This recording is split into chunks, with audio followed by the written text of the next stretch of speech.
बंधुक कारखाना उपरे चढ़ऊ 12टी देशी बंधुक जबत। गजपति जिला मोहना पुलिस को बड़ सफलता। मोहना थाना गोलापाजु गां जंगल रे चढ़ऊ करी 12टी देशी बंधुक सहित बंधुक तैयारी सामग्री जबत करिछि पुलिस। 3 वर्ष धरी चलीथिला एई देशी बंधुक तैयारी कारखाना।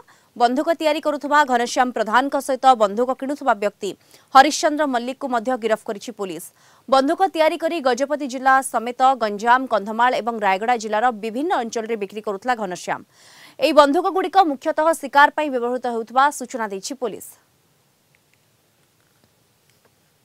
गतकाली आफ्टरनून रे हमर बी नीलमाधव रेड्डी जो सब इन्स्पेक्टर मोहना थानार पेट्रोलिंग समय रे से जेतबेले चिहुरी पदर गाँ पट दे जाउथले सेतबेले देखले गोटे जनेक व्यक्ति कांधरे गोटे बंदूक रखिछन्ते एवं हाथ भी गोटे बंदूक रखिछन्ते। से व्यक्ति को रेड करी तांको पाखरु दुईटी बंदूक सीज करा जायतिला।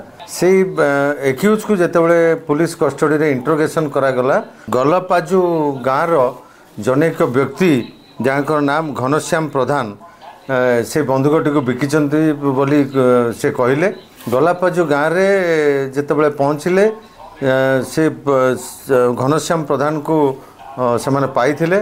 तार निकटस्थ गोटे छोट पहाड़ उपरे निजे गोटे कर्मशाला कला भलिया से करिसंती।